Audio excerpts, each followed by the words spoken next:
I want you to know I almost was gonna surprise you when I turned this on and was gonna be recording anyway, because I had an idea that I wasn't able to execute.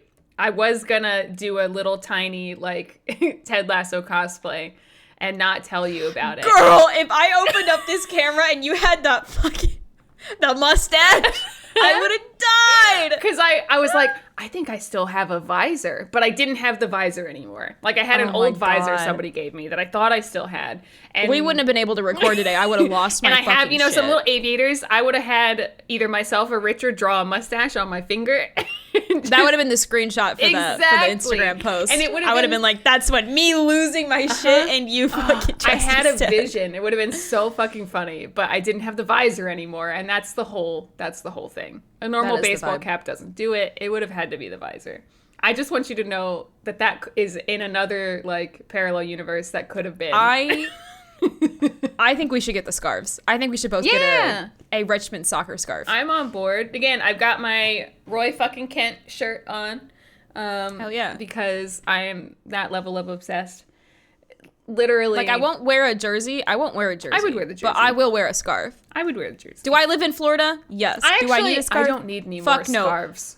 But they're decorative. You can hang them on the wall. You could hang it behind you on the wall. Do you think they make a Believe soccer scarf that says the Believe on it with Richmond on the end? I don't know, but they do make that sign. They make a light up sign. That's kind of what I was thinking about. But either way. And you know what? I have your address, so I can just buy you shit and mail it to you now. Oh my God. We've reached that level. We've sent each other I know gifts. where you live. So I want to preface, I guess, this recording with, obviously, there will be some spoilers, but we're trying to do a whole overarching thing here. Yeah. Because I know that I've talked about this a lot for a really long time, but I want people to watch this show because it's just so fully fantastic. I would also like to point out we are recording this about halfway through the third season, so there is some stuff we don't know. It is not over for us. We are still so we're not going to living. be up on the most recent episode. This is after Amsterdam. Yeah. But again, we're not trying to focus on that anyway. So starting from the top, Jessica. So we didn't introduce the podcast. No, we didn't. I know. This is what I was worried about already. That's okay. So I'll go ahead and bring you all back around. Hey, come here. Hey, come on in. Join us. Come here. Have come a closer. seat. Come. Get closer to us. Welcome to Two Birds, One Brain, One Truth. Podcast with It's Jessica Woot and the Curious Alice. Yay. This episode's hyperfixation is Ted Lasso.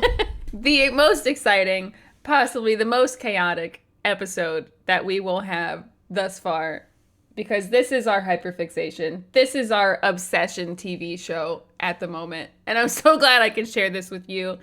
Alice, how are you feeling today? Honestly, you know what's really funny is that we were both like, we're going to do really good research for this episode before we start. We're going to make sure that we have all our notes written down. Yeah. I did not do that. Once again. I did. I didn't do that. Do you want me to scroll? Oh, you can barely see. And Oh my God. Girl, that's like a fucking CVS receipt. Yeah, it's really long. Oh, God. This is why I don't prep anything, because then you're going to hit all the points I want to talk about that I didn't even realize I wanted to talk about. Well, no, but then see our balances. Sometimes I over prep, and then I get too stuck in what I was going to say. So me under prepping is perfect. Yeah, and then you'll hit a point, and I was like, that's one of the things I couldn't think of before, but there it is. Yep. You said it. So now I'm ready for this. I'm ready to deep dive. We've been waiting for this for a while. I did binge watch this show 2 weeks ago, so. Yes, so here's the thing. This is kind of how I wanted to start anyway, so this is perfect. I got you. I started watching the show after the first season was fully out. I didn't have Apple TV. My mom ended up, getting Apple TV and was like, here, do you want this? And I actually wasn't super intrigued with it at first, even though I love Jason Sudeikis. But I was like, sports comedy. I don't know if I really want that. And then I saw the people posting the GIF and talking about how it's not just a sports comedy, on Twitter, but the GIF of, in the very first episode, in the pilot, Ted Lasso doing that little dance in the locker room. And I was like, that's goofy. That's cute. What is that? And I was like, I'm going to fucking watch this show. and then watched the first season faster than I think I've ever watched anything in my life, and had one of those moments, this is important because I started watching it by myself, where I went and got Richard and I was like, you need to watch this with me. I'm going to rewatch, the first like 3 or 4 episodes I've already seen with you, and then we're going to watch this together. Yeah. That's a mark. I need you to watch it so I can talk about it. You need to get in here. You're going to love it also. It was that kind of experience. And then I'd been badgering you for what, like at least a year? Oh my God, dude. I think it really ramped up in the last 6 months. It did. In the last 6 months, I really feel like you just came at me with the, so when are you going to get Apple TV so we can watch Ted Lasso? And I was like, I'm not paying for it. But also I understand the neurodivergent struggle of starting a new show. Also the pathological demand avoidance of being asked to watch something. A motivator. Yeah. I needed to know that I was going to enjoy the show. And I know, and me just saying I'm obsessed isn't enough. Yeah, it's not enough. And Because as we've discerned, there are things that you love Moulin Rouge, and I was like, it's okay. Yeah. So, that's fair. It's 90% of the time we line up. So I do trust you. Yeah. But I was just like, I don't know. I know.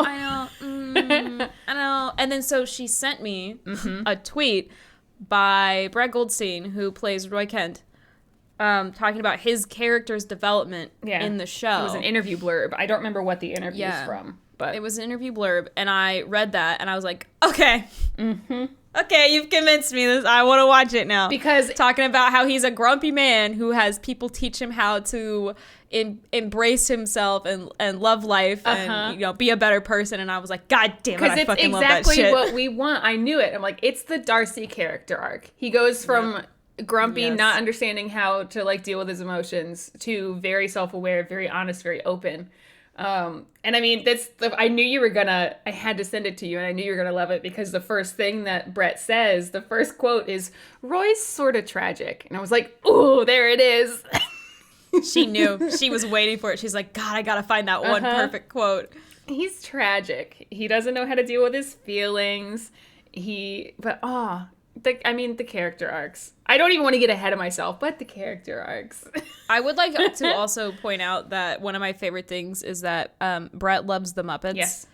And we have talked about this, but the amount of times they reference and or quote the Muppets in this show. Musical theater brings also. Such joy to me. Yeah. And it's so subtle. Sometimes I'm like, Kermit the Frog says that. That's part of it. Because again, Brett's a writer on the show, and that's how he started on it. Also, he was in the writing room, and then he sent in a tape and said, like, if this is shit, just ignore it. Don't remember this ever happened. We'll pretend it didn't happen, because he had a realization that he wanted to be Roy, and he was like, I need to audition for this. And then he was like, I'm just gonna shoot my shot, and if it sucks, it's fine. And they were like, no, this bitch is Roy. It's beautiful. He literally was like, oh, I wrote the perfect role for me. He's writing this character, and he's like, I love him. I love him so much. Bitch, I get it. They did. He understood the assignment. Yes. Really well. But like, this is not a sitcom about soccer. That's the thing. No. It's not a sitcom. No, it's not. There is soccer/football in it, obviously, but it's more like, it's the setting, it's the verb. Yeah, it's what brought them all together. And there are soccer scenes in it, but it's not like all soccer. It's really just the growth of these characters, which is fucking beautiful. That's true. I do have to point out that one of our favorite things that Jessica and I both have, I managed soccer collegiately, and she played soccer for several like years. 20 so years. Anytime there's just like a beautiful, like, I know it's intentional, like they're filming it specifically to get those shots. Ooh. But every now and again they just do like a really good move or a really specific that's thing. Hot. And I'm like, oh, it's so good. That's hot. Yep. And I do think it's really funny. Which one is it? There's a shot on goal that's like at the halfway mark, like half of the field. And that was Jamie. Yeah, and he like legitimately made this shot. crazy ass goal, and everyone lost their fucking minds. And I was losing my mind, and Jessica's like, here's a fun fact. And I was like, ah! Yes, I'm doing all of the fucking Lord of the Rings things to you while like we watched through this show. It was like, that's when Viggo Mortensen broke his foot. That's when Jamie Phil Dunster made that goal. That was real. Like, that's fucking wild to me. So I get hyped when it's just like, or like Danny does like a beautiful bicycle kick, and I was like, oh, it's so beautiful. Because that's the other thing. Okay, so it is, if you love soccer, like, you are going to enjoy bits and pieces of the show. It's the same reason why I love She's the Man. There is soccer in it. And it's, this show does a lot better. As much as I love She's the Man, there's a lot of very fake kicks that come from Amanda Bynes in that movie. But, you know, in this show, I know, like, Danny Rojas and Isaac's character, they played soccer professionally and then switched over to multiple acting. Actors of them have played. So several of the players, they play soccer. They are doing the assignment. They understand. And it's beautiful to watch. God, I love soccer. It's so fun. Yeah. The soccer aspect, you don't have to know anything about soccer to enjoy it, but if you like soccer, it's not going to be like one of those things where you're watching someone play a violin and you're like, they're not playing what's on. Which they're is not playing your the music that's on. Number one, like, pet Gets peeve. me every time. Yep. Logan has trained playing. me to look for that now. If someone's playing an instrument in a movie, I'm like, are they actually playing that instrument, or are they just fucking faking their way through it? Most of the time, if it's a string instrument, they're fucking faking it. And it's really obvious.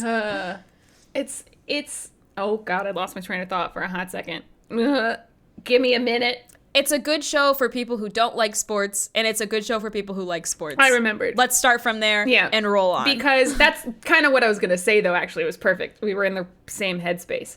Because I got you. This show isn't as big, I think, in the UK as it is, like, in the US and in some other countries. And I think that's partly because it is a fish out of water story, and, you know, Ted is in a new place. He moves from Kansas to the UK, and he doesn't understand, you know, all of the things about living over there. He doesn't understand soccer. So in the first episode especially, you know, he's asking questions, and I think some people thought it was a caricature and he was being stupid. Like, oh, what's offsides? How does this work? But it's like, it's explaining soccer to the people. His dumb American is, like, really, really there. But it's to help people who don't know what soccer is. Mm-hmm. Yeah, because it's not a thing that most people watch in the U.S. It's not a thing. Yeah, the big sport here is American football. Ugh. So they're like, okay, well, you're literally taking people that are like, NFL is life, shifting them over to something different. Yep. And being like, okay, so here's how this game works and how different it is. And I feel like it's a really good way, because I know several people, even myself, that I'm like, I don't understand soccer. And then I actually sat down and learned the rules and understood what I was watching. Yeah. It's not short little skirmishes like American football. It's those long, drawn-out, can the players think while they're actively moving? That's really fun to watch them strategically move. So, like, that is what they're trying to teach you while you're watching it. God. But also, you know, going through all these beautiful little character arcs. They're incredible. And, like, I want to say, too, like, it's, because I said it's not a sitcom. It does start kind of like one. Like, you think it's kind of going to be a typical kind of comedy, whatever show. And then all of a sudden you're like, by episode, like, 3 or 4, you're like, oh, we're actually, like, we're getting some backstory. We're getting some little insights that you don't get into the characters normally. I think the thing that, like, that made me nervous about it was that in the first couple of jokes that they make, I was expecting it to be, like, SNL level, like, sarcastic joking. Yeah. Because I know that Jason Sudeikis is a comedian, so I was like, in my head, I was like, oh, I don't know if I'm gonna like this just because I don't like how the jokes are being written. Yeah. But every time they make the jokes, it is usually they're just making a reference. Yeah. It's just a reference game. It's not anything, like, there's not a lot of secondhand embarrassment. There's not a lot of those, like they're dad jokes. They're not cringy. They're just dad jokes. Yeah. And I think it fits his character really well. It really does. I know there's some people that are like, oh, he's such a caricature. And it's like, no, there are people that like that. Okay, 100%. Also, yes, I don't want to hear a single American be like, people don't act like... Bitch, I know at least 3 people, and one of them is related to me, that acts like that. They do talk like that. That is a real accent in the U.S. He is not making it up. Exactly. And, like, I think it's interesting, too, because I think that was one of the hang-ups, even for me, like, before I watched this show, was almost... Jason Sudeikis has a type in a lot of the movies and things that he's done. He's usually the asshole guy, you know? Which is fine. I mean, but I was like, I don't know. And then in this show, he's completely different than I've seen him in, you know, anything ever. Yeah. And it's just such a shift. It's so interesting to watch. every once in a while I'll remind myself, that's Jason Sudeikis. Yeah, I think the thing that I really enjoyed with this show is that I'm so used to American television being, here's a character and they're gonna make the bad decision every time to give them development, and it's like that's really annoying to me because I'm like, at what point is this character going to learn? Like I get so frustrated. I'm like, why do you keep making bad decisions? Stop making bad decisions. It just feels unrealistic that every single TV show is a character just like losing their shit and making a bad decision. And that's not what Ted Lasso is. No. Ted Lasso is, here's a character that has to make a decision, and you know you're getting right, like you're doing this, like you're clutching your pearls and being like, oh, please make the right decision, because you're like, I really don't think I could withstand it if you made the worst decision. And most of the time they make a decision that I'm not upset with. So or even, it's not a right or wrong, it's just a decision that I'm like, okay, that makes sense. Yeah, like, it's realistic that they made that decision. They're real human things that are happening here. It's not, you know, the which I think is something I had either said to you or written in a tweet comment at some point. It's very much not the sitcom thing of like, oh, here's something crazy out of left field and you're just going to believe it happened and then it's gone by the end of the episode. Like, this show is written so smartly, and there are things from season 1 it's planned that are coming back in season 3, and they are actually learning. It's not, oh, here's the one story for this episode, now we're moving on. Yeah. You know, there's only one or two things where I'm like, that didn't get enough attention. Yeah. You know, there are some things I wish they had done a little bit further, but I also understand why they didn't. So yeah, but it's oh, there are so many things that are just overarching. It's incredible. It's so incredibly smart. These cheeky motherfuckers are hiding shit in these episodes. There are, like, my favorite thing is when there's a visual gag that's subtle. And there's a lot of subtle visual gags in this show that I'm like, I see you. I fucking see you. Yeah. You cheeky bitches. Oh, there's so many things that they're doing, like at least one thing every season. We talked about this before with just ourselves, but the rule of threes that they seem to be just boom, boom, boom on top of. And there's a lot of... It's sneaky, too. So all of a sudden you're like, wait, that's the second time someone said that. The first time I think I noticed it is like in like season 1, episode 3, you know, like Ted says to Trent Krim and the guy who was his driver, he goes to the Indian restaurant with Trent, and he says, congratulations, you just met a cool person. And then at the end, near the end of season 2, when Edwin Akufo comes in, and he says to Sam and somebody else, he says, congrats, you just met a cool person. And I'm like, Ted said that. And I'm like, wait a minute, what is happening? Yeah. There's a lot of things that are just like, they're bringing them back. Some people pronounce lots it, of callbacks. Some people pronounce it GIF or GIF. I never know how to react when a grown man beatboxes in front of me. Ted busting into Higgins' office after he says a pun. Like, they're doing things over and over again. And I love to see it. As a pattern recognition girly, this is what I want. Dude, for real. And I super love any production that really puts heart and soul into it. Like, they're not just making the show to make money. You know, like, I feel like... Yeah.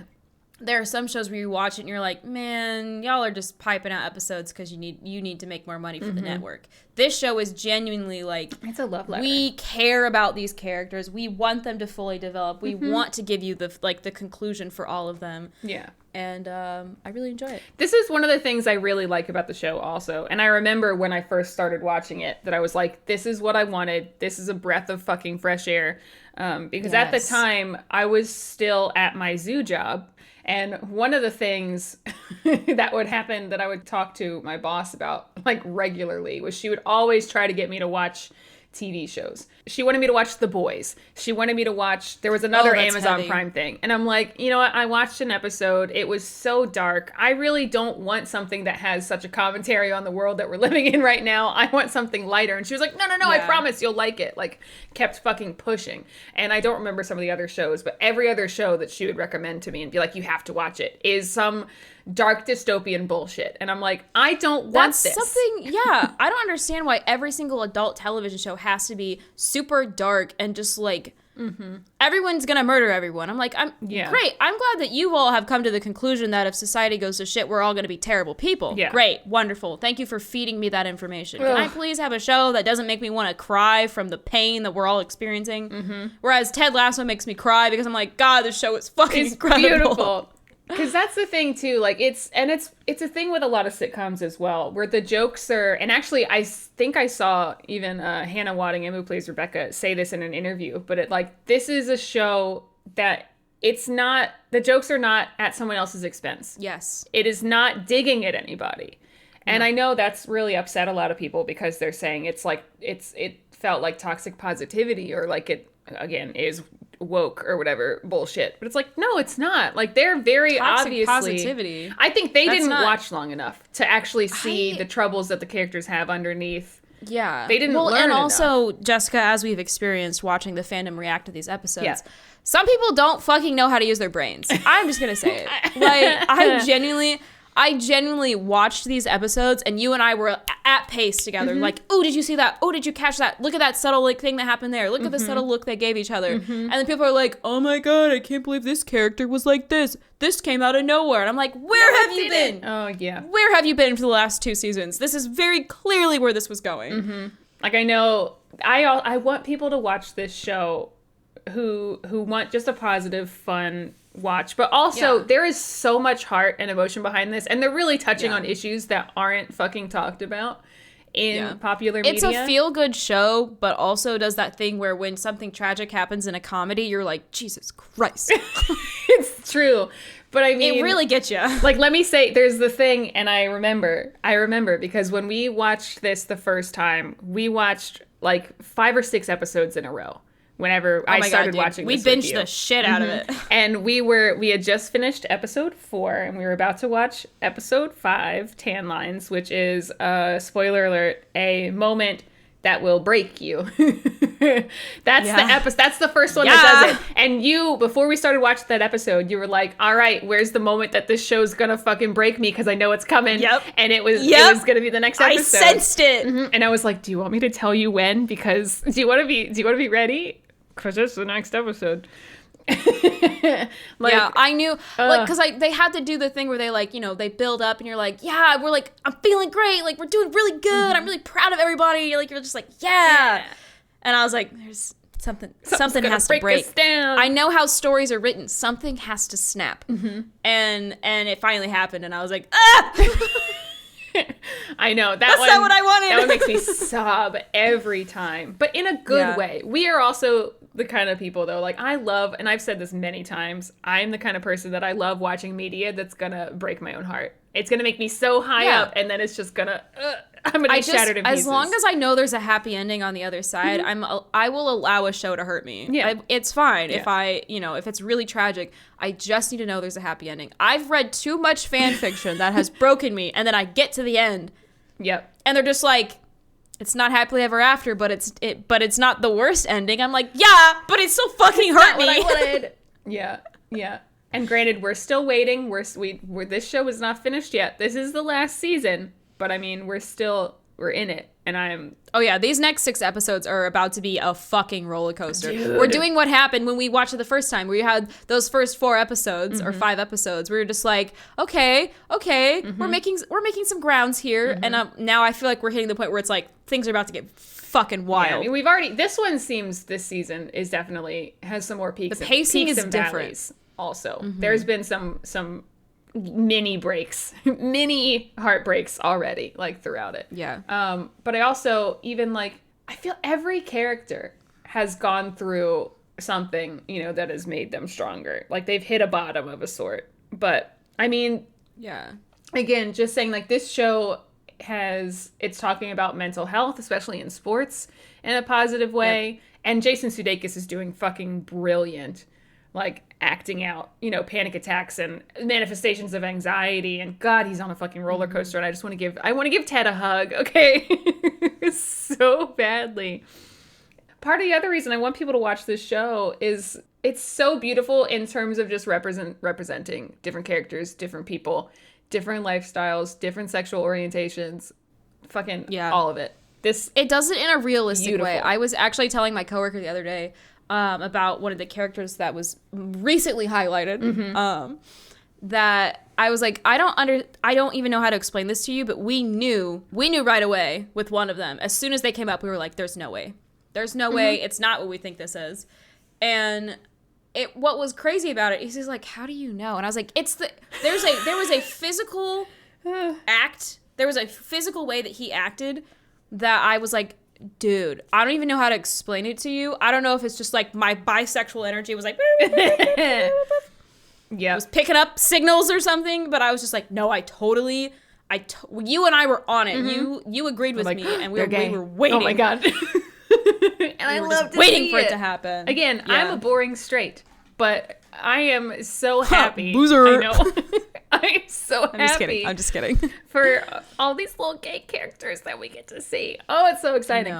But yeah, people are like, this came out of nowhere, and it's like, no, if you remember was there the whole time. That line they said in season 2, or whatever, like it's been there. But there are people who apparently, again, are of course very upset because some people are homophobes. And that they're like review bombing it on Rotten Tomatoes.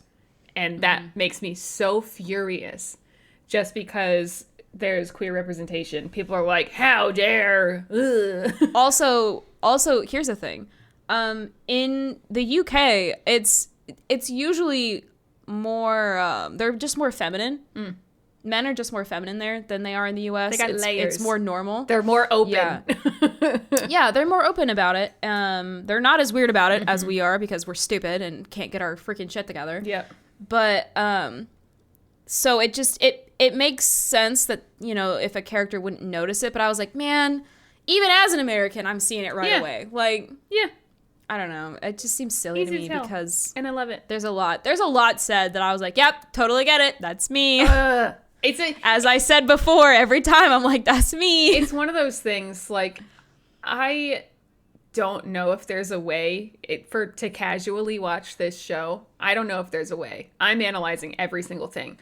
And maybe that is because, like, I know both of us. Well, even the song choices they're using are having, like, related implications. The books, you've even said, apparently whatever book Beard is reading is related to something happening in the episode. Which I haven't looked into more, but that's what I've heard. They are really, really thinking about what they're using and what they're showing on screen, and I think that is just, I love a well thought out production. Well, even, like, again, because Bill Lawrence is a producer, and Bill Lawrence did Scrubs, which is absolutely fantastic, and the music in Scrubs, that's one of the best, like, TV soundtracks that there's been ever also. So, like, they're doing a good job. Alice's cat is giving her a serious stare right now. He's on my chair. He's getting closer to me. What do you want? The boy. He's staring at me like Roy Kent. He'd growl at me if he could. God, I fucking love that so much. Like, everything is so thought out. And I think maybe that's why some people are missing things and really aren't getting the full enjoyment out of the shows. I know there's a lot of people out there. I understand. You put something on for the background, or you're on your phone and you're watching TV at the same time.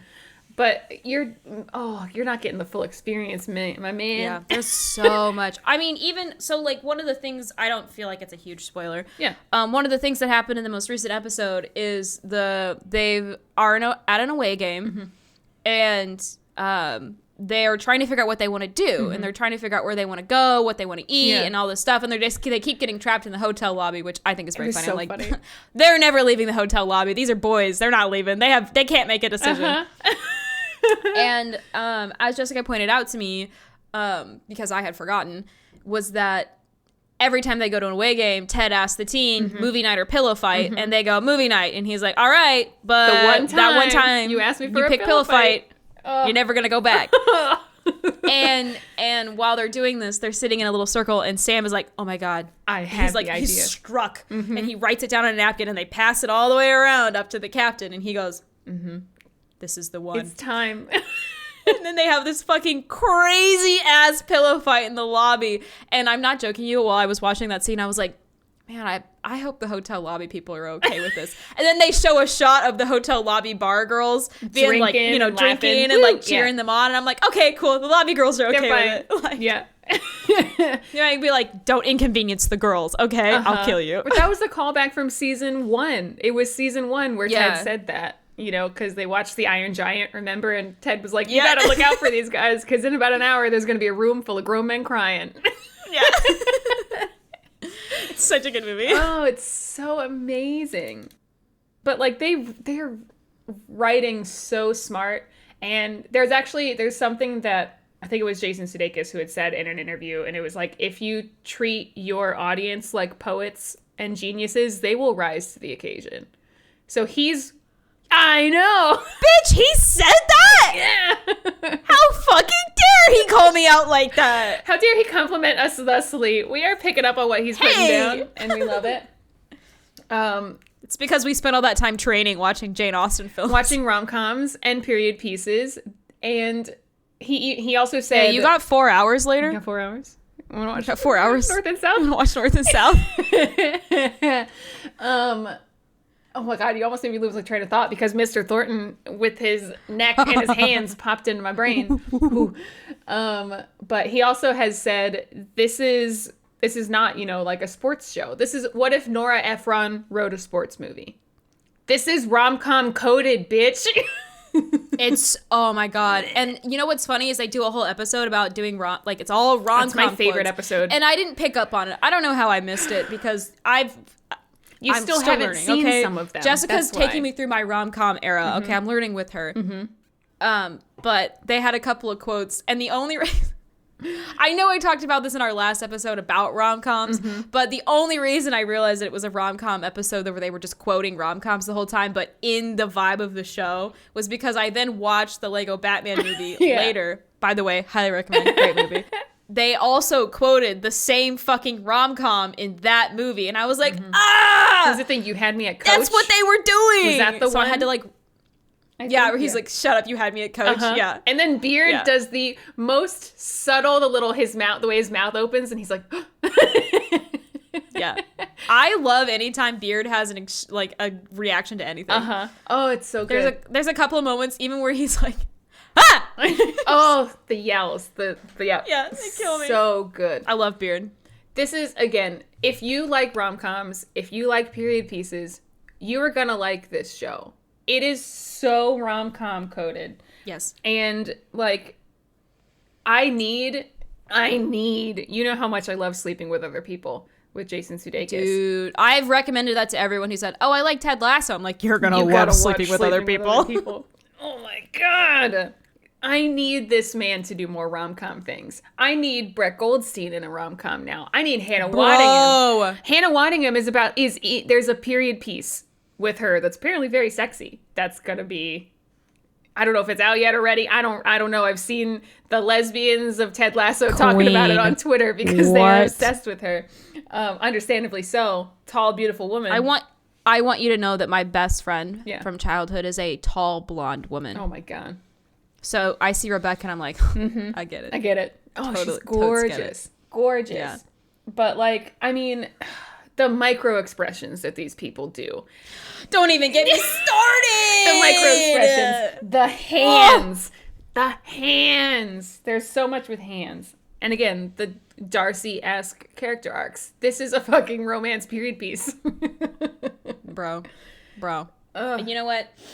I do want to examine something else that was really important to me in this. And that is there's a lot of conflict with Higgins, the assistant to Rebecca, and Rebecca because it's not a spoiler. It is just part of the plot is that it starts like Major League is the baseball movie. Rebecca inherits the soccer club from her husband in the divorce because she is divorcing him because she caught him cheating on her with a younger woman. Multiple, so you know the normal shit that stupid men do.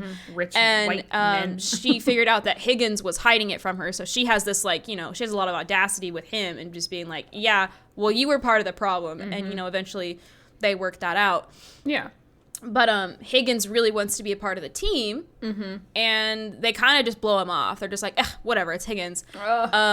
and he invites the team to Christmas every year for I'm going there, Jessica, where Higgins invites the team and he's like, oh, we always get like 1 or 2 players that are like, you know, from out of country and they can't go home for the Christmas season to spend time with their family. And is that season 2? It's season 2. Yeah, season 2, when they have the Christmas episode and, you know, they've invited the team and literally almost everyone shows up. Oh, it's their house. Almost the entire team goes to Higgins' house. And I was like, as like 3 or 4 people walked in, I was like, Jessica, there's more than 2 people. And then more people showed up. And I was like, Jessica, the whole team is coming. It's like everybody except for Jamie and Roy, because I don't know what Jamie was doing, but Roy had his own Christmas storyline going on. They had other stuff happening. I am not a Christmassy bitch. We've talked about this in our Christmas episode. Christmas is a tough time. It's not my favorite holiday anymore. As a child of divorce, okay. Which is also why episode 5 of season 1 hits so hard. My God. But that Christmas episode is so good. And that I literally wrote that down because I wrote down a couple of my favorite moments like from the show, and Higgins' family Christmas is on that list. Bro. It's the little Nerf fight that it's giving Muppets Christmas Carol. Yeah, which again, we know is Brett Goldstein's favorite movie. As it should be. We love actually, Muppet Muppets Man. Treasure Island should be, but I'll forgive him. They're both fantastic. Only one of them has Tim Curry in it. It's true. That's the winner there for me. Yeah. God, he's hot as a pirate. That was one of those Muppet sidebar, one of those moments as a child watching that movie and just being like, something horrible is happening inside of me. Yeah. What's going on? And seeing Tim Curry as Long John Silver. Something has shifted. And I'm like, what? Anyway. Moving on. Yeah, that Christmas episode is so good. So good. I also would like to point out, I love Keely. Yes. Mm-hmm. Favorite character I've ever had in a TV show. Juno Temple is killing it. I knew you were going to identify with her. I was like... aggressively. Yeah. Horrendously Alice and aggressively. Keely coded. 100%. 100%.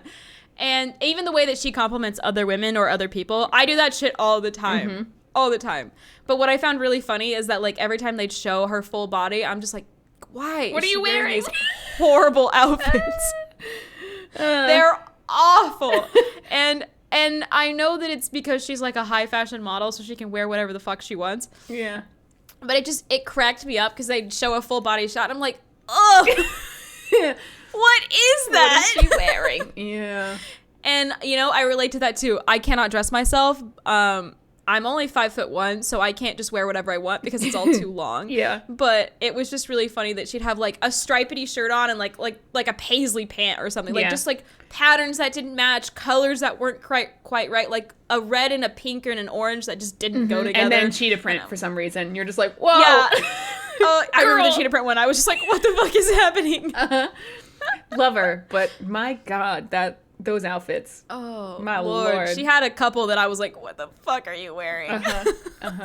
We did say this last time also. Again, I know you greatly identify with Keely and Ted. I greatly identify with Roy. Those are our people. Dude, the storyline that happens between Jamie and Roy is literally bringing me new life. If I was just like a dead plant, wilted, no flowers, no petals, this is haven't seen the sunlight in years. Yeah, I've been placed outside in the sun and have gotten a decent rain. I mean, they've said it many times. So I mean, there's been Ted Lasso has sweeped the Emmys. Like they've gotten so many Emmys the past 2 years. Brett Goldstein's gotten Emmys. Jason Sudeikis has gotten Emmys. Hannah Waddingham has gotten Emmys. Phil Dunster, who is Jamie Tart, has not yet gotten an Emmy. And could this be his season? I don't know. But he's... I would like to interrupt really briefly and just say... I feel like Jamie Tart's accent has gotten thicker as the seasons have gone on. Yeah. Like, he wasn't so bad in the first one, but in this last episode, he was speaking, and I was like, what the fuck? If there was no subtitles, I would not know what the fuck this man is saying. What the hell? I love it. Because, again, I didn't know until recently, because I hadn't seen any interviews or anything with him, that's not his actual accent. Like, that he is putting on an accent. That's why it's so funny to me, because it's just like, it gets thicker as he goes along. And I'm like, what is happening? I did write down also in, like, some of my favorite moments and my favorite line reads, the two that are from Jamie that are, well, three really, that are my absolute favorite is when he says in season 1, like, back when he was a sexy little baby. And then I always think about the Taylor Swift song. And then when I hear the, sometimes I feel like everybody is a sexy little baby. Like, I put the two of them together. I love that. Yeah. And then when in the most recent season he says, it's just poopy. You gotta let it flow. Yeah. Poopy. I love him. But also, after having heard this man speak normally in an interview and such, he's very, like, soft-spoken. He seems very thoughtful. I want to see him in a period piece. He would kill it. Dude. Let's get these actors. I want it. I want it. Mm-hmm. We need bring the rom-com back. We did 2 episodes already. I can't. I know. But, like, kind of one of the things I said at the beginning is, like, it does start very, sitcom coded. It does. It starts like a normal sitcom does. Jamie is such a caricature, of a pompous himbo. He's a douchebag. Real dumb, real hot, like, just the guy who thinks he's hot shit, there to play sports.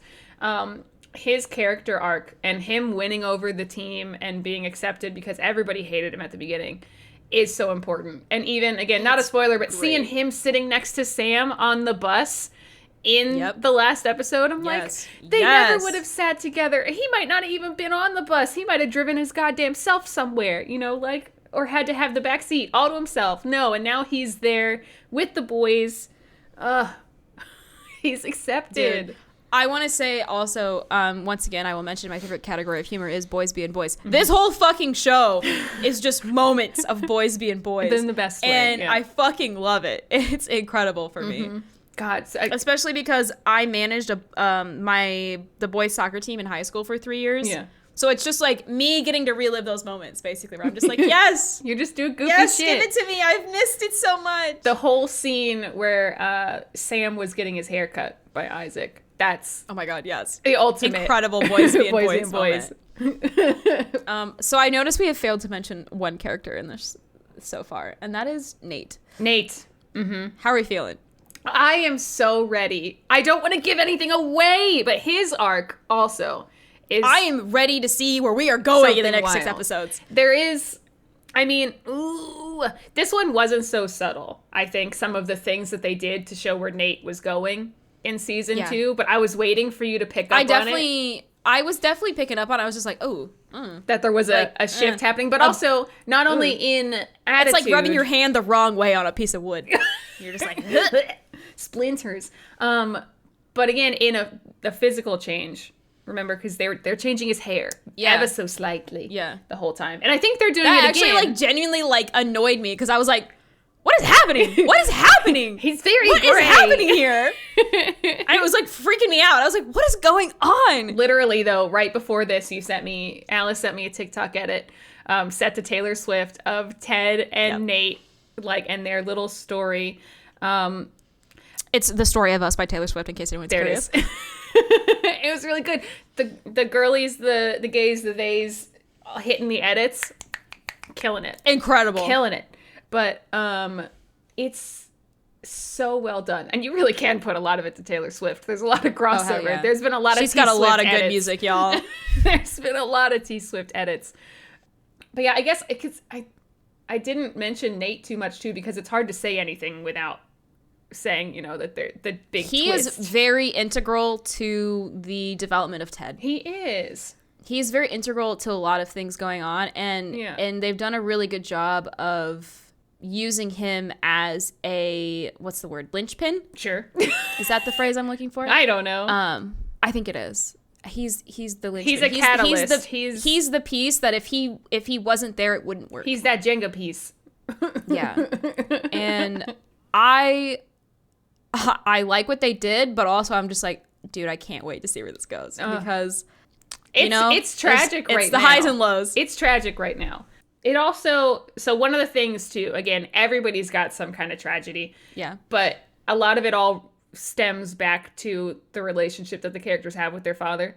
There's only like 1 or 2 characters that we know of that like don't have some sort of strained relationship with a father or a parent. Like, we haven't heard anything about Keely's parents. Keely seems to be all right. True. Roy, we've heard a lot about his granddad, but I don't really know if his parents have been mentioned much at all. Yeah, I don't know. At least, for some of the... I'm ready for Jason Sudeikis to write the mommy issues. There's gonna be show. one. There's gonna be his mother's gonna be in this season. That's what I need. We're gonna get Ted's mom. It's I need the mommy happening. issues. But yeah, this show. Please guide me. I need help. Jason Sudeikis has said like this show is about bad fathers, basically. But couldn't be me. That's the one parent that I still got rooting for me. But at the same time, like, we also see Rebecca's strained relationship with her mother. Granted, it is rooted in the relationship she had with her father. Yeah. But there's just so many things we could say about this show. I know. But we keep the episodes to an hour. We're gonna have to do like hyperfixation part 2 on Ted Lasso to be like, all right, now that we finished the show, over. Here's everything. Yeah, we could do that when the show is finally complete. Like look at the full storylines. Mm-hmm. Yeah. But I know we're so in the obsession. This is the right get now. You to watch it episode. This is not the fully concluded episode. True. But this is also, I think, because we both said this too, we were like, oh, we know we want to do a Ted Lasso episode. Should we wait until it's over? And then we were like, but if we do it now, then we can say like what we think or what we want to happen coming up, which I think is very important. And we've been recording for like 50 minutes already. So okay, so here's the thing. I'm gonna get ahead of the slander. I'm gonna get ahead of the people who I know if we want them to watch this. What our ship dreams are. Yeah, very important. And rom-com coded. We are shipping. Yeah, things are happening. I need you to know I did get into almost a full-blown argument with my coworker about Sassy and Ted because I was like, no, here's the thing. Yeah. Sassy is good for Ted as what they do right in the show, which is the one-offs, just like really quick, doesn't actually mean anything situations, because Ted realizes at some point where he's like, I kind of want to do long-term relationships. Yeah, and he's ready to be with someone now. Yeah, he's ready for that emotionally. And she's like, oh, I can't be with you. Yeah. You're broken. Mm-hmm. And you're just like, well, goddamn, girl.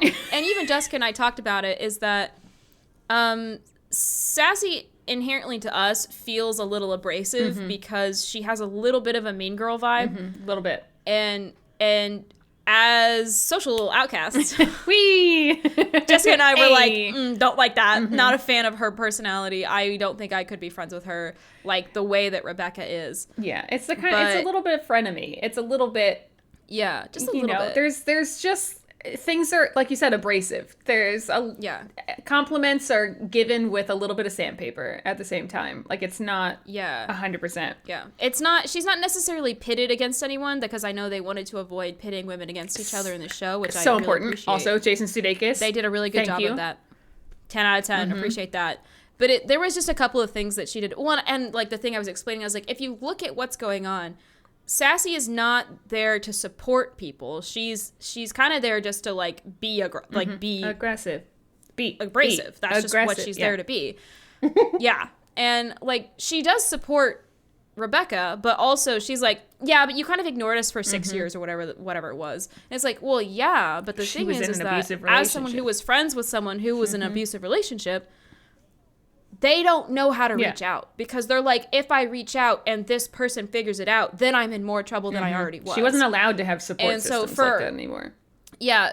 Yeah. So for her to not be understanding of the fact that she was in an abusive relationship kind of annoyed me, because I was like, yeah, but I've been you. I've been that person who's on the outside of the friendship and being like, hey, you're not talking to me because you're in a bad place. But I didn't be like, okay, well, I guess I'm just writing you off. Like, no, I literally stuck to my guns and was like, if you don't break up with him, I'm breaking up with him for you, and I'm then going to beat his ass because he's a bitch. So, like, he was bigger, taller than me, but I know how to steal tires off of trucks. So, do what you got to do, girl. I do, however, like that she, like, basically spat in Rupert's face at one point with words. Fantastic. So, mad respect for that. But again, should have happened earlier. Don't know why she let it slide for so long. Her nickname is Sassy, and she calls Rebecca, this big, beautiful woman, stinky. She straight up tells Keely, you know, that, oh, like, I say mean things to beautiful women, like, to tear them down so that she feels better about herself, basically. And it's like, yeah, she's likable. Yeah. She's charismatic. But there's that undercurrent of, that's kind of... She's a friend that I would keep at an arm's distance. I'd be like, you're great when I need someone to back me up or something, but you can stay over there. Yeah. So Sassy and Ted ain't it. No go for me. It's fine for what it is, but it's not. It will not be long term because Ted doesn't need someone who's emotionally like that. That's just not what he needs. He needs that person who's going to be like, hey, I noticed you're having an anxiety attack. Can I help you? Oh my God. And she doesn't do that. She Rebecca never sees that. Rebecca is the only one every time who has noticed when Ted is having a fucking mental breakdown. Yep. Is so important. Yep. So important. And she goes and finds him. That's the thing that gets me. Is she notices it and then he leaves and she's like, he needs help. I need to go. And so in case you weren't sure. I don't know how people have missed that. I don't know how anyone's missed that. That's what's happening in the show. So basically, these next 6 episodes are Jessica and I looking for any thread. Ted, Becca. Any thread that's going to make it all come together. There's so many, though. In the Amsterdam episode alone, there's been so many. What's really funny is I actually haven't watched an episode live with Jessica as we've watched it. Like, she watches it first and then I watch it the next day. But I actually stayed up. You're a working girl. Yeah, I have a job. And it comes out at 9 p.m. for us. Yeah, I decided to stay up late. Stay up late till 10 o'clock to watch this episode with her. And they introduced another character for Rebecca to interact with. And we were both like... The Dutchman. Yeah, we were like, what are you doing? Side eye. Like, very side eye. Who's this man? I don't trust you. What's going on here? It was good. I think it was the last pice of healing required. Oh, the journeys that everyone has. Fucking incredible. It's beautiful. Ted, Becca till the end. I also, another thing though, Roy Keeley needs to be endgame. I need it. Yes. I as much as, you know, I'm so happy for Keeley with where she's going. She's having her little fling. She is, you know, she's rebounding. She's living her best life. Go off, queen. I do think the dig Rebecca says is absolutely incredible, and it's true. And it's true. Poor Roy. And this is what I talked to with my coworker. He was like, I don't really feel like Rebecca needed to say it. And I was like, no, she did because someone needed to kick him in the butt to be like, hey, the only reason you did this, you did this. And the only reason it stayed this way is because you think you can't handle it. He doesn't know how to deal with his emotions. It's not on her. It's on you. You have to figure it out. And Rebecca paying it back to Roy the same way that he did when they went on the double date with that other guy that Rebecca was dating in season 2 when he said, you know, like, you need to be with someone who makes you feel like you've been struck by fucking lightning. Like, so Roy told Rebecca how it was, full on truth in that moment. She just gave it back to him. Like, nope, you need to fucking believe in yourself, Holmes. Yeah. You need to believe that you are good enough for her. You have to feel like you are enough. Yep, that's what it is. It's beautiful. I'm so excited. So I need Roy Keeley. And also, if they weren't Endgame, I swear to God, they have to be. There's no way they're not, because if they weren't the Endgame, they wouldn't have brought it back up. Yeah. They would not have had Rebecca say that comment, and he would not have made a comment towards it if it was not I'm still pining for her. Yeah, bitch. Oh. And he's doing the interviews for her, and he hates doing interviews, and he did it anyway. And she was like, thanks for doing this. And he was like, anytime. Girl, he wants her back so bad. Please. I love it. I also, I love it. He also punches Zava, a picture of Zava. So I would like to bring you some attention to Zava. I want everyone to know how fucking hilarious it was to me to realize he is Zlatan. And the casting of that character to look like Zlatan is fucking wild. He is so similar. It killed me. It was so funny to me. My brother loves Zlatan, so I don't actually watch European soccer, football. But my brother does, so he sends me clips of him sometimes, like doing interviews. And I'm pretty sure there was one interview where they mirrored. They so asked much. Zlatan about somebody else's someone else's comments about him playing, and he goes, "The lion does not care about the lamb's opinion." And I was like, "Bro, this guy's a badass!" So and then they had Zava say something sort of along those lines, and I was like, "Dude, this man is Zlatan coded. It's fucking wild." It's also.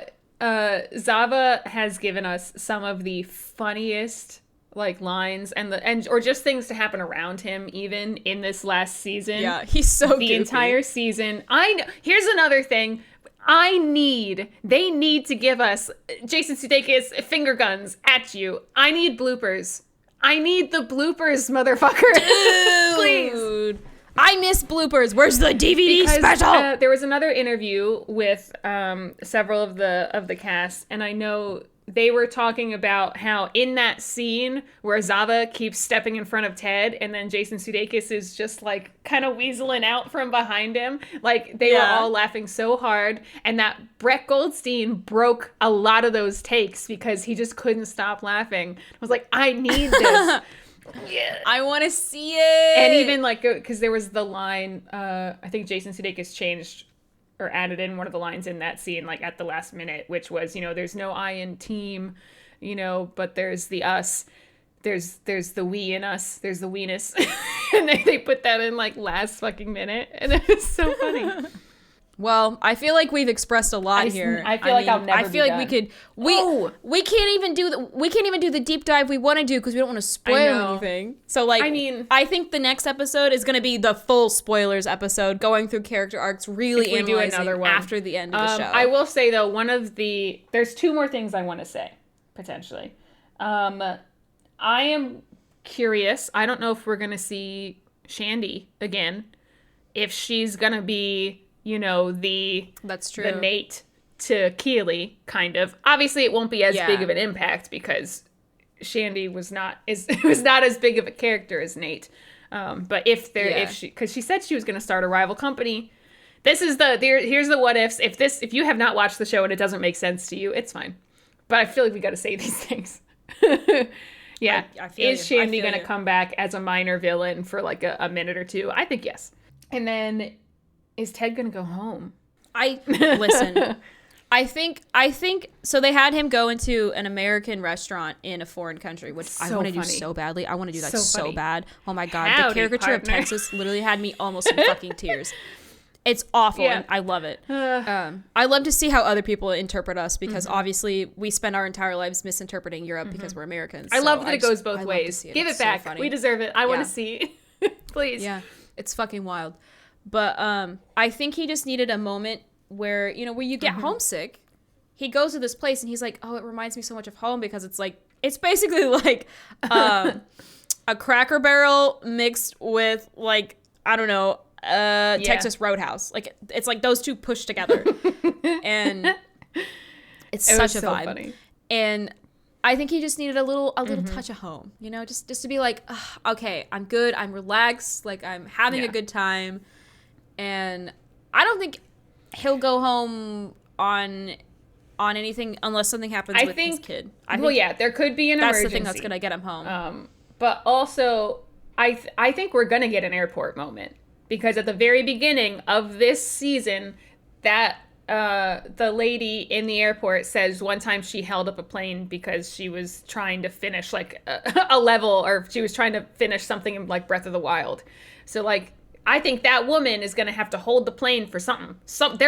This is a rom-com. Are you saying there's going to be the run to the plane moment, the chase down the plane moment? There might be Jesus something. Christ, Jessica, don't feed me that. Don't feed me that. They said, I'm a dreamer and a believer. How fucking dare you? This show does not waste lines. Everything is said for a reason. I love that shit. Say that otherwise? Yeah, what was the reason? She's gonna hold up the plane for something, bitch. She's gotta hold the plane for somebody. I also think they also bait and switch. So they do bait and switch a lot. They did bait and switch us in this last episode. They love that shit, bitches. Mm-hmm. We can't even talk about the psychic right now. We can't even. Oh my talk about the psychic dude. right now. But we're still leading it's about to towards... make me feral. We're leading towards what we want. We could literally talk about the like little Easter eggs and all the snippets and all the things that mean something else for ages. This show makes me feel insane in the best way.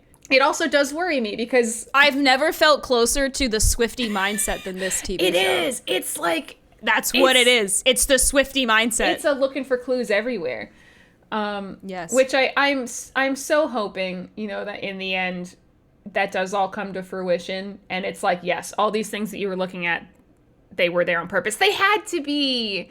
You pick extras and background, like, scene items and everything so purposefully. They wouldn't just be like, oh, this sounds absolutely fucking nuts, but like, oh, this is this color just because that's what we found. Nope. I don't believe you. No, because I even noticed, I saw a picture set the other day of, like, anytime Ted and Rebecca are interacting, there's always a certain set of colors around them. Biscuit box pink. Fucking dare they? And this last episode with all the blue and orange, I'm telling you, man. Okay, but did you see the one where she runs into the one guy she goes to the coffee place with when she goes on the date with Roy and Keeley, and he has the scarf on, and it says Ted over the shoulder? Are you kidding me? I showed that to Richard, and he's like, are you serious? And yes, like, because the scarf is flipped around the wrong way in one shot, and it flips back the other way in the next shot. Bitch, you bet I saw that. I watched Glass Onion and called every fucking plot twist in that movie, and I still fucking loved it, okay? Bitch, I'm paying attention. This has become an I Spy for us, is what it is. Ooh. Where the fuck is Waldo? And I mean, I watch all the episodes twice. I watch it once with subtitles so I don't miss a line, once without subtitles. Then you know what we're going to end up doing is we're going to blow back through those 2 seasons all the way up to the season finale. Like, before that one drops, we're going to have to, like, speed watch. I'm fine with that. I know you are. That's why I'm saying it. Yeah, I'm fine with that. I actually like waiting on shows. I enjoy the anticipation of it a lot because I feel like if you a lot of stress, but if you don't get to enjoy the binge, like, you're like, okay, well, I watched that whole show in 2 weeks and now I'm over it. Like, I really enjoy the fandom development of a TV show or a movie. Yeah. You know, I am loving following all the theories on Twitter and everything. Yeah. Again, we're not that active in it yet at this point. We're dipping our toes in. I'm just watching. Yeah. I've commented on a few things, but I know I commented on somebody else's post. I was like, I see you. I see the work you're doing. I appreciate you. Yeah. I'm in it, even though I'm kind of too scared to say anything.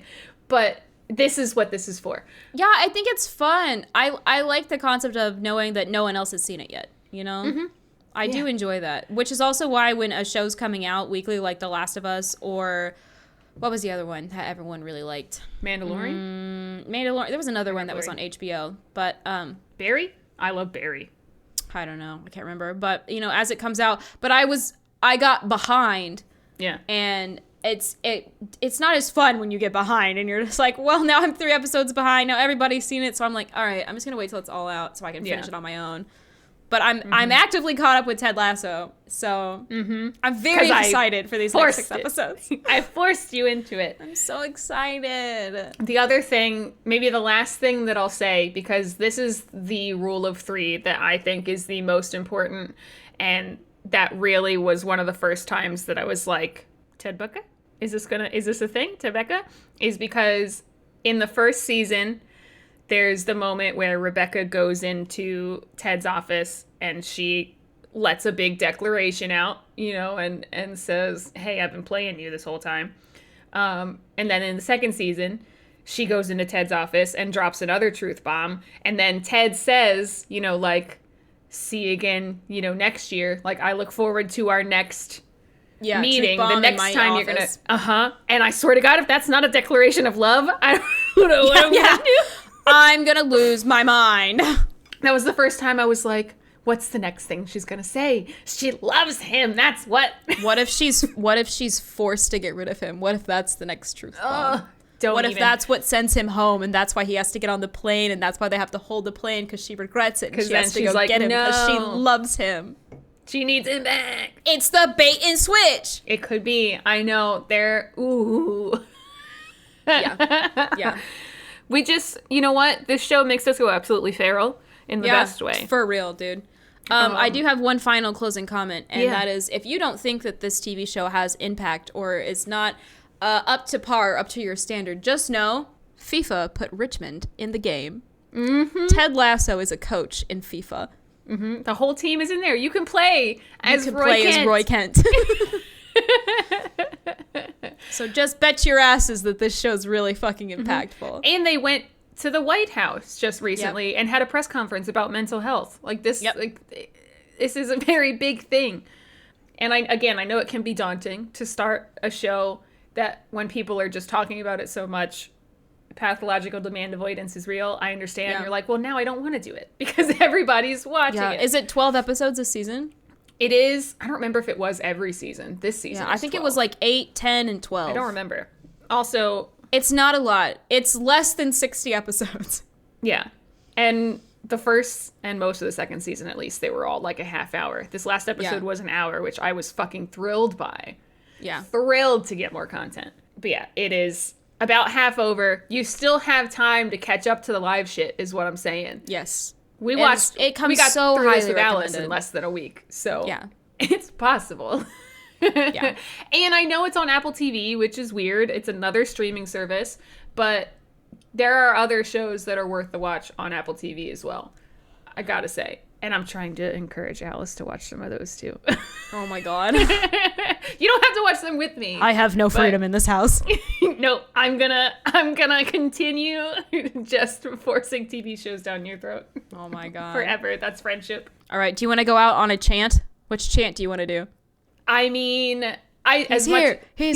He's every fucking where. I was gonna say we should do Richmond Till We Die, because it's overarching. We're Richmond till we die. We know we are. We're sure we are. We're Richmond till we die. That was terrible. Also,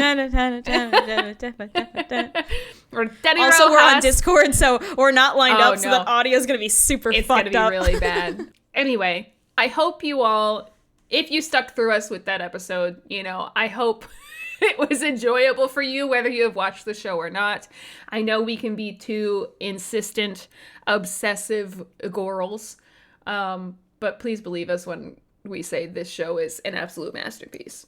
It's genuinely changed my life. Yeah. It's so good. It's amazing.